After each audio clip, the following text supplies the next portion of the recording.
Ora bem, já estava com saudades de vos ver cá em cima. Nós estamos com um tempo espetacular, estamos a cumprir os horários todos, como é habitual, senão isto também não tinha muita emoção. Como tal, vamos dar continuidade, não é, Matilde? Vamos seguir. Eu estava tão nervoso que fui avançando, Matilde. Vamos chamar os próximos convidados. Matilde. Dulce Martins. Dulce Martins. Nós treinámos muita chamada na escola, estamos muito familiarizados com a chamada.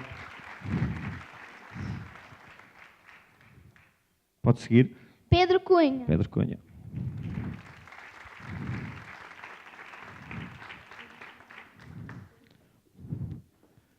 Ricardo Borges Rodrigues. Ora, Matilde, todos eles têm muitos doutores antes do nome, professores e muitas outras coisas que nós nem vamos acrescentar para não baralhar as pessoas que nos estão a ouvir, não é? Acho melhor. É melhor, não é, Matilde? Nada como estamos de acordo.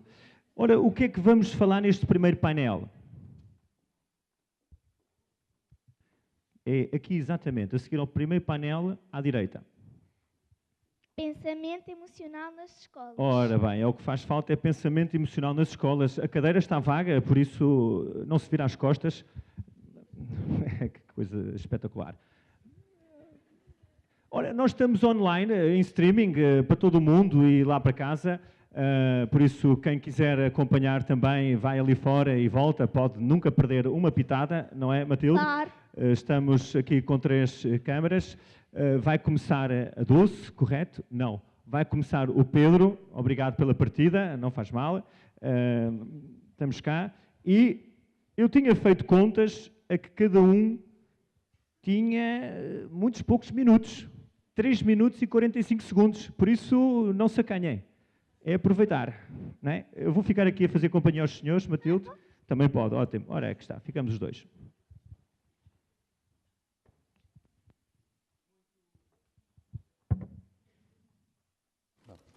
Muito bom dia. Matilde, Constante, obrigadíssimo pela emoção com que nos acolhem no palco. É também uma emoção para mim estar aqui hoje.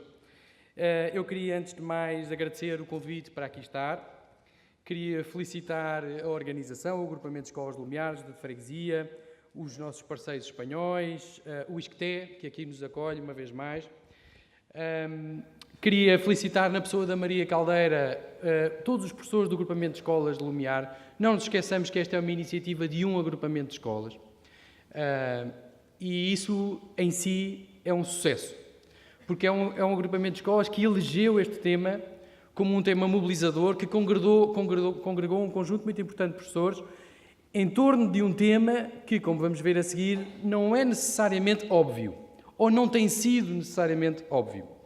Queria felicitar então a professora Maria Caldeira pela coragem com que iniciou esta empreitada, pela persistência delicada com que, eu já vou voltar a este tema da persistência delicada, com que tem conduzido a sua vida.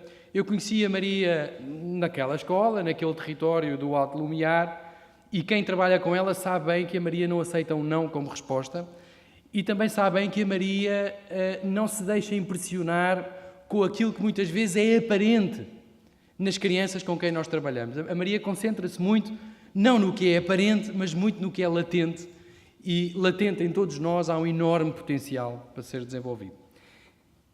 Queria também felicitar a professora Maria Caldeira pelas pontes que tem sabido construir ao longo da sua vida. E o tema que hoje aqui nos traz é precisamente também ele uma ponte. O que são as emoções, se não a ponte entre a nossa vida orgânica, a nossa vida fisiológica e a nossa vida psíquica? É exatamente isso que são as emoções. São a ponte que tem necessariamente de ser feita. Mas pronto, a nossa sociedade tem uma história, o pensamento contemporâneo tem uma história, e houve alturas na nossa vida que nós acreditámos que nós éramos um ser pensante, um ser exclusivamente cognitivo, desde a Idade Média para cá, aliás.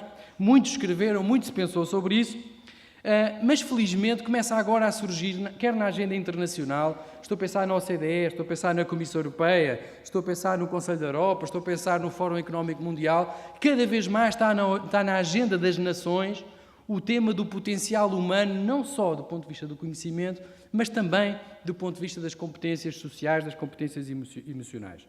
E porquê?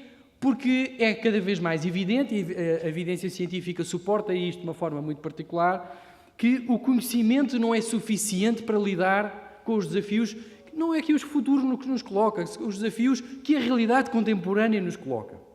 Nós, cada vez que podemos fazer este exercício, quando ligarem a televisão para assistir a um telejornal logo à noite, pensem assim: isto que eu estou a ver foi feito, foi pensado por pessoas não escolarizadas, por pessoas que não têm imenso conhecimento sobre muitíssimas coisas.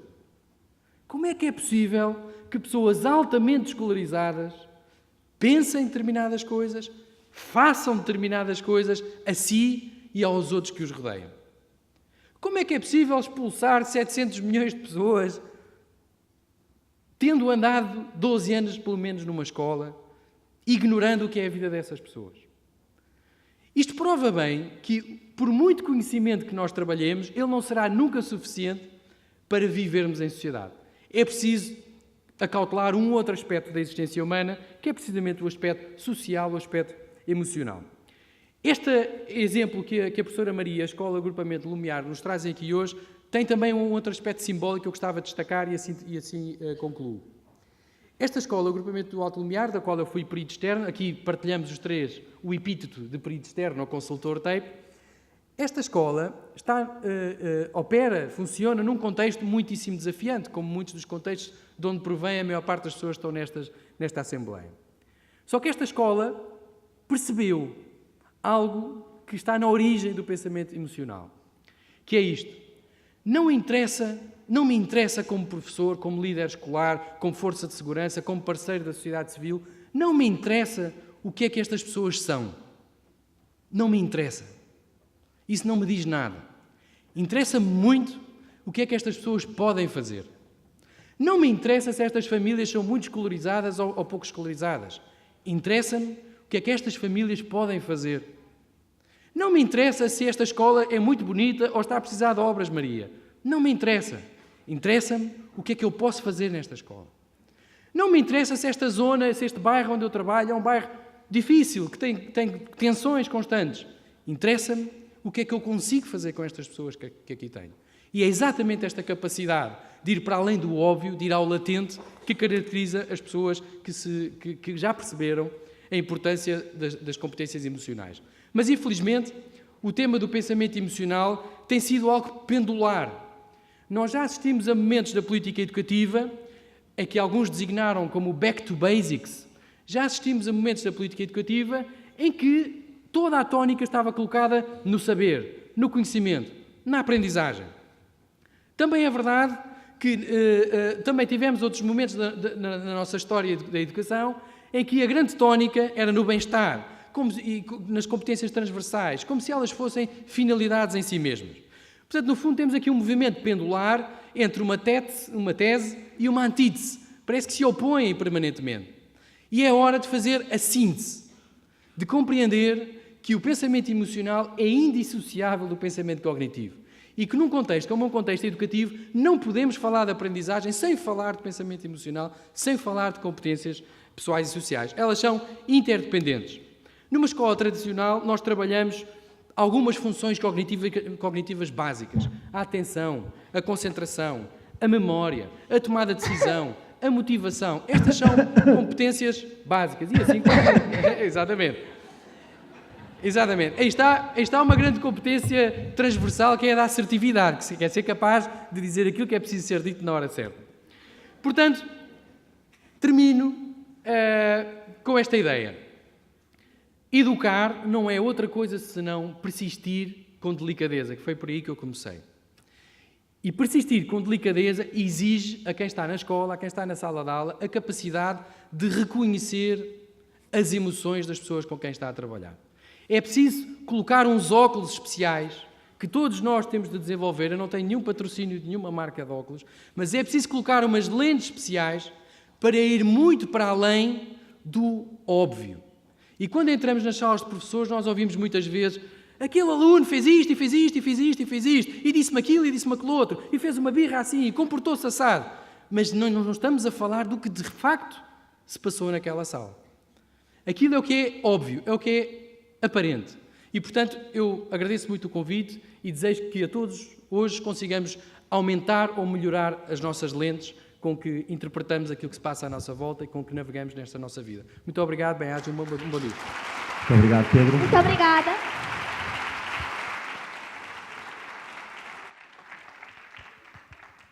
Agora as senhoras, é a Dulce, não é, Matilde? É sim. É Dulce. Dulce, se tossirmos, está tudo bem. É o ar-condicionado. Muito bem. Se não temos que cortar no coffee break e os convidados depois não gostam. Pois não gostam.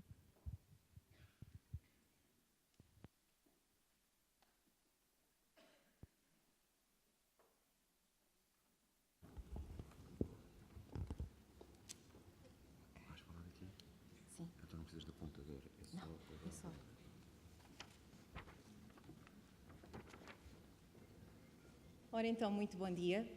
É com muito gosto, muita honra, muito prazer que aqui estou hoje, que olho para esta sala e que vejo emocionadamente um público, colega e entusiasta da educação. Desde já o meu sentido agradecimento a todos que estão envolvidos, desde a organização à assistência.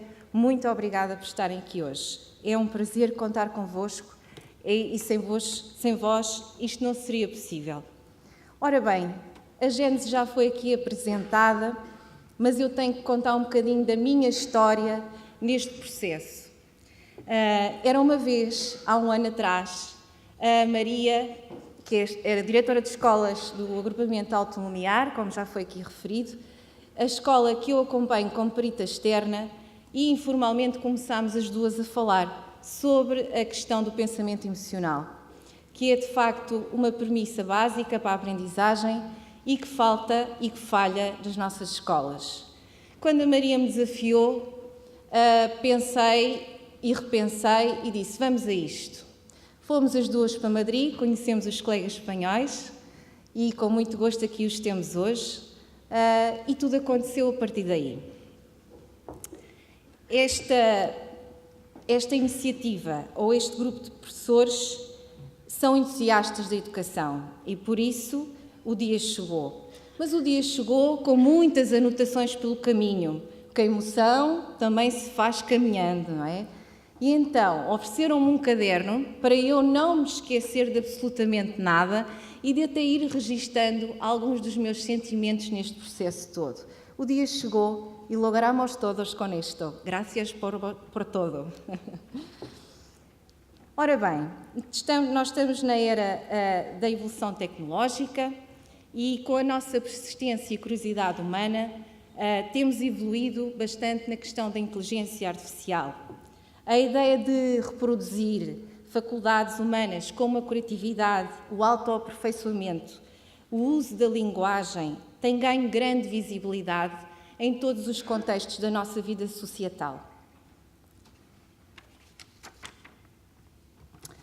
Mas, de facto, se a evolução nos impele para analisar, processar, classificar, categorizar com rápida eficiência e eficácia, para onde estamos nós então a caminhar? Esta questão é uma questão premente, mas será que esta questão é um fenómeno extraterrestre? Será um fenómeno extraterrestre pensar na educação emocional das nossas escolas? Bom, na verdade, sabendo que as emoções ou a emoção têm razão que a própria razão desconhece, é necessário e urge pensar, e não é um fenómeno extraterrestre, ou até poderá ser, não sabemos ainda, não é? Há muita coisa por descobrir, há muitos fenómenos ainda por desvendar, mas este não é um fenómeno extraterrestre e o desejo aqui hoje é prosseguirmos pelo caminho da inteligência emocional em contexto escolar. Então, por que as emoções contam para a aprendizagem? Sabemos muito bem que contam, obviamente. Aliás, o Dr. Pedro Cunha acabou de referir que é um sistema paralelo, a cognição e a emoção. e se faz sistematicamente e simultaneamente. Sem um, sem o outro, a aprendizagem não acontece. Ora, pois, esta é uma ideia muito veiculada e bastante apreciada por este grande pedagogo, Paulo Freire, bastante conhecido, em que ele diz mesmo que sem a curiosidade que me move, que me inquieta, que me insere na busca, eu não aprendo e nem sequer ensino. Portanto, é um processo, é uma combinação dialógica, uma sem a outra não acontece. Ora, a emoção tem uma substancial influência no processo cognitivo humano e Pérez Gomes vem falar sobre isto em relação aos ambientes de aprendizagem e também às relações que se estabelecem em contexto escolar e, em particular, na sala de aula, onde habitualmente e formalmente se processa o ensino-aprendizagem. E estas relações, nada mais, nada menos, se focam na relação professor-aluno.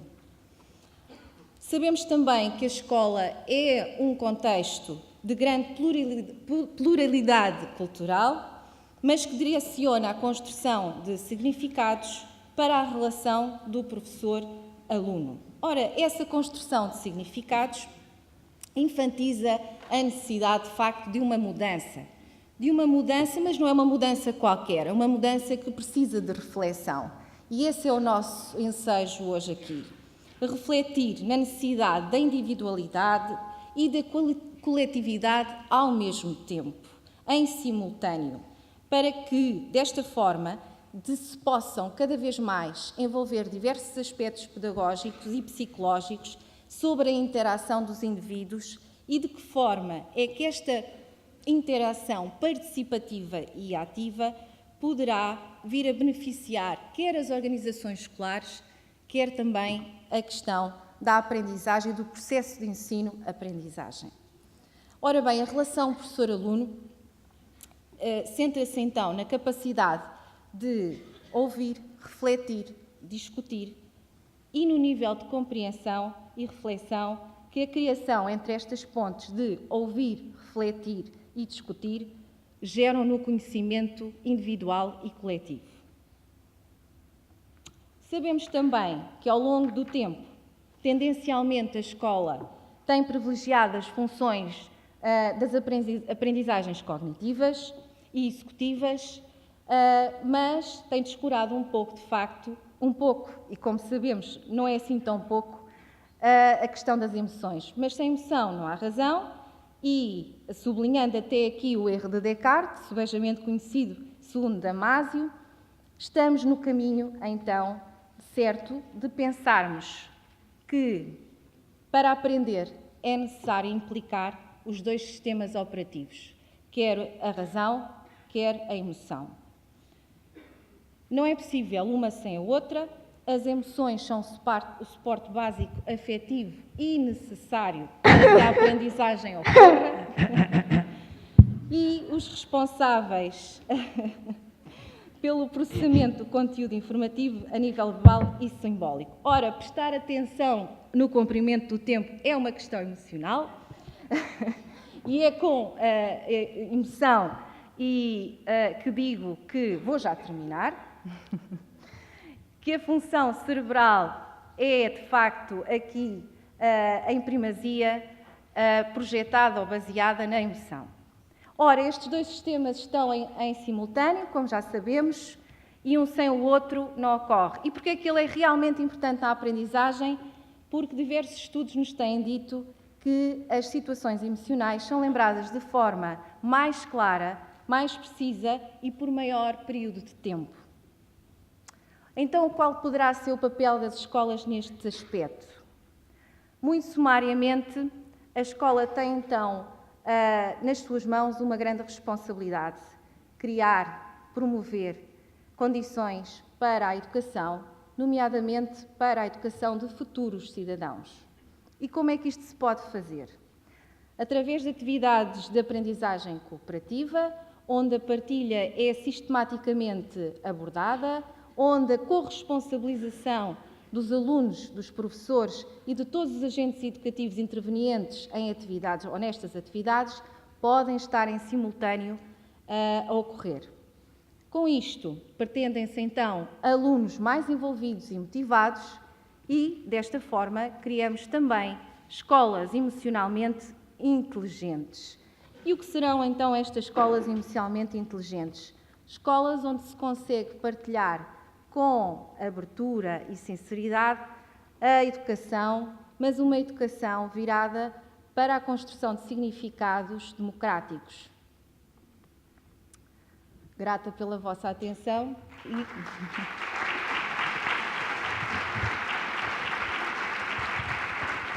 Muito obrigado. Vamos passar agora a palavra ao Ricardo. Sim. Muito bem. O Ricardo é professor aqui nesta universidade, nesta escola. Matilde. Não sabia. É professor aqui. Eu também não sabia, mas agora sabemos todos. Não há como esconder isto, não é, Matilde? Não. Está a gostar de estar aqui perante muitos professores, Matilde. Está habituada a só um professor daquele lado, agora estão muitos. Pois, não é normal. Não é nada normal. Mas eles são muito simpáticos, não são, Matilde? Sim. Muito emocionais. Nós sentimos que há aqui muita emoção neles. Não é? Já viu que está toda a gente aqui para si, como disse a pró-reitora. Toda a gente aqui para si, Matilde. Não é só para mim. Não, mas você em particular, estamos todos aqui, confere. Não é? É só para si. Hoje é só para si. Ricardo, não lhe toma mais tempo, por favor. O tempo é seu, neste caso, 2 minutos e 47 segundos. Muito obrigado. Muito bom dia a todos e a todas. Acho que vos podia ouvir durante o resto da manhã e da tarde. É uma honra estar aqui hoje. Queria começar por felicitar a organização do evento. Dado que não tenho muito tempo, vou procurar ser o mais sintético e breve possível. Gostava de vos contar a história de uma relação que começou há 6 anos, aqui no ISCTE. Há 6 anos nós fomos convidados a integrar o projeto TAPE. O programa TAPE é uma iniciativa governamental, implementada atualmente em 137 agrupamentos de escolas não agrupadas que se localizam em territórios económica e socialmente desfavorecidos, marcados pela pobreza, exclusão social, onde a violência, a indisciplina, o abandono e o sucesso escolar mais se manifestam. São objetivos centrais do programa a prevenção e redução do abandono escolar precoce e do absentismo, a redução da indisciplina e a promoção do sucesso educativo de todos os alunos. Com esta descrição, porventura um pouco pesada, não vos consigo transmitir aquilo que sentimos quando fomos convidados a iniciar o acompanhamento a 3 agrupamentos de escolas há 6 anos, onde se inclui o agrupamento de escolas do Alto do Lumiar. Aqui tem os colegas desta equipa alargada que têm trabalhado no acompanhamento a estes agrupamentos. E, portanto, gostava de vos dar conta aqui da relação que fomos construindo e estabelecendo com estas escolas e com as pessoas, com os alunos, com as pessoas que nelas trabalham. Esta foi a nossa reação inicial ao convite. Foi uma reação de espanto e de grande entusiasmo, logo seguida de alguma ansiedade sobre como é que íamos dar resposta a este desafio, não é? O que é que tínhamos para acrescentar ao trabalho extraordinário que as escolas já desenvolvem.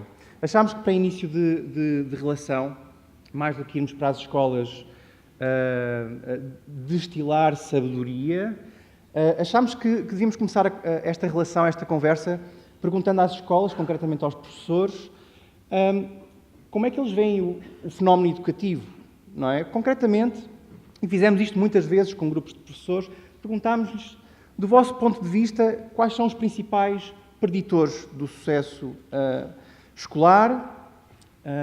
Registrem aí num post-it. E em seguida pedimos-lhes para indicar em que medida acham, entendem que têm controle sobre esses fatores. Sistematicamente recolhemos as seguintes respostas, que imagino que algumas de vós já antecipem.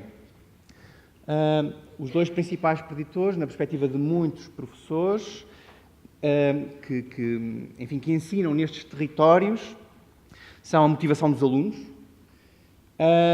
e o grau em que as famílias valorizam o papel da escola. Sendo que nos dizem também os professores que a motivação dos alunos nestes contextos é baixa e que a implicação das escolas também é baixa. Perguntados sobre a possibilidade de intervirem sobre estes fatores, aumentando a motivação dos alunos e a implicação das escolas, a resposta também era sistematicamente que o controle é baixo. Ora, fica evidente, não é, que está diagnosticado um problema sobre o qual uns dos principais agentes sentem que não têm capacidade para intervir. Ou seja, ficou para nós claro no início desta conversa que muitos professores se encontram numa situação bastante ameaçadora, não é? Sentem que têm um desafio, mas que não lhe conseguem dar resposta. Achámos que era bom ir verificar se, de facto, os professores tinham razão, ou seja, se os alunos e as famílias são, de facto, muito importantes. A esse propósito, a dado momento, cruzámos com o trabalho deste autor, John Hattie, um trabalho muito interessante que faz a síntese de várias meta-análises que procuram identificar os principais preditores do sucesso escolar. Este trabalho é interessante também porque identifica, enfim, mais de 100 preditores importantes na explicação do sucesso e os organiza em 6 domínios principais. Fatores que têm que ver com o estudante, fatores que têm que ver com a casa, com o contexto, com a escola, com o professor, com o currículo e com as abordagens de ensino. Este trabalho mostra que, de facto, os professores têm razão. Os fatores no domínio do estudante são extraordinariamente importantes, explicam 29% da variância ao nível do sucesso educativo, assim como os fatores no domínio da família. Mas, se espreitarmos para ver exatamente o que é que lá está dentro destes 2 domínios, por exemplo, ao nível do estudante, verificamos que a motivação é um preditor muito importante, está na 51ª posição, e também que o preditor mais importante são aqui as self-report grades, mas não é que as expectativas dos alunos. Perguntarmos aos alunos no início do ano o que é que eles acham que lhes vai acontecer, não é, no final do ano, esse é o melhor preditor daquilo que de facto finalmente acontece. No que se refere às famílias, os professores também têm razão, de facto, o envolvimento parental é muito importante, está aqui na 45ª posição, assim como o ambiente familiar e o estatuto socioeconómico. E, portanto, este foi o nosso início de conversa, mas entendemos que devíamos acrescentar mais informação nesta conversa com os professores. Este trabalho mostra que o domínio do professor é extraordinariamente importante, assim como as abordagens de ensino, como o currículo e também os fatores ao nível da escola, aqui entendida mais do ponto de vista organizacional. Embora, se as reações dos professores, quando lhes dizíamos que de facto tinham razão na sua teoria explicativa do sucesso educativo, eram claramente, não é, reações positivas, não é, de confirmação da sua expectativa, as reações a este cenário mais integrado e mais complexo eram, na verdade, reações mais mistas. Por um lado, satisfação por perceberem que não existe escola e educação sem professores, não é possível, mas, por outro lado, sentiam-se implicados e, portanto, se na sua escola as coisas não estavam a correr muito bem, sentiam que, de algum modo, a responsabilidade também era sua.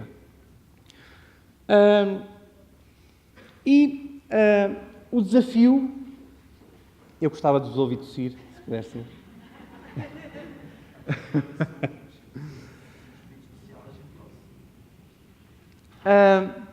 Portanto, Obrigado, Matilde. O nosso desafio tem sido, no fundo,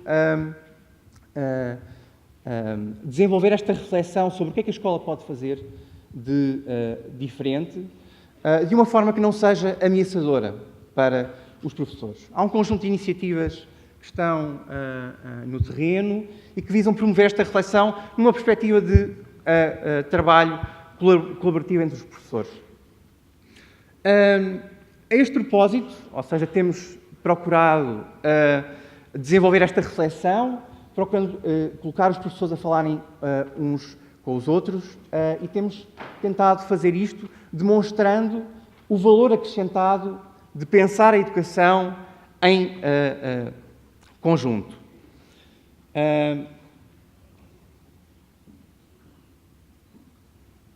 E, a este propósito, gostava de partilhar convosco, e assim terminaria, alguns dados que temos partilhado com os professores, que são dados do TALIS de 2013, e que mostram, por exemplo, o papel, o impacto do trabalho colaborativo ao nível da satisfação profissional.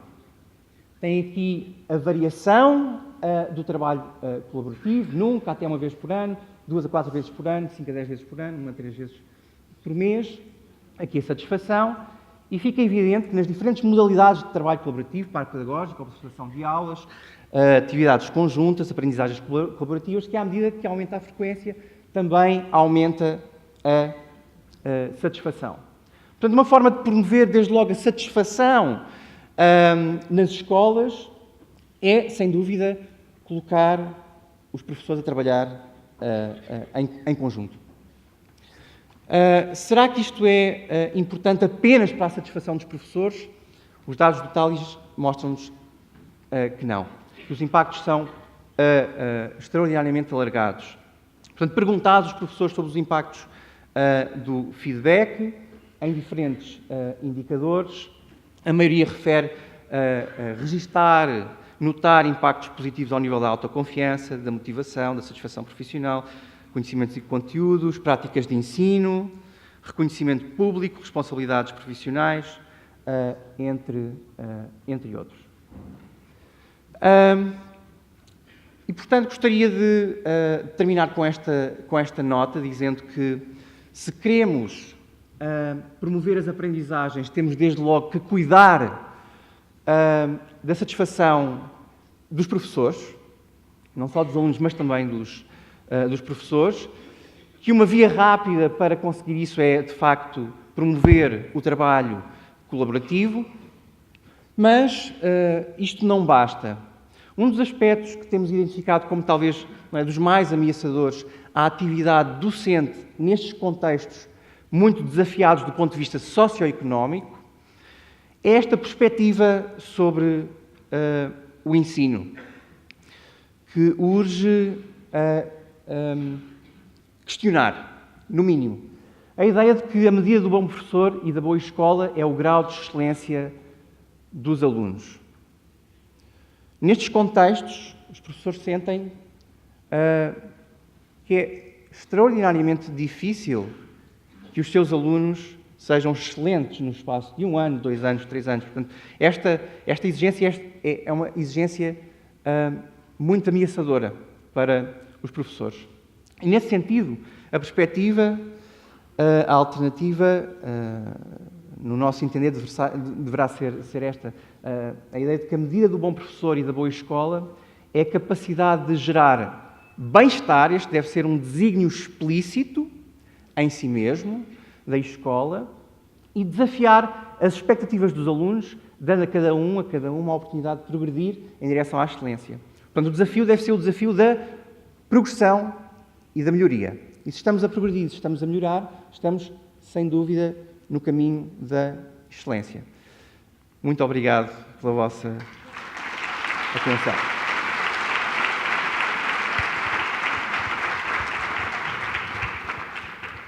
Muito obrigado. Vamos agradecer, Matilde, aos nossos convidados deste painel. Muito obrigada. Começando pelas senhoras, pela Dulce, pelo Pedro e pelo Ricardo. Foi um prazer. Obrigada. Lamentamos só ter este tempo para disponibilizar, mas nós podemos continuar a falar lá fora no coffee break a seguir. Correto, Matilde? Sim. Ok, obrigado, Matilde.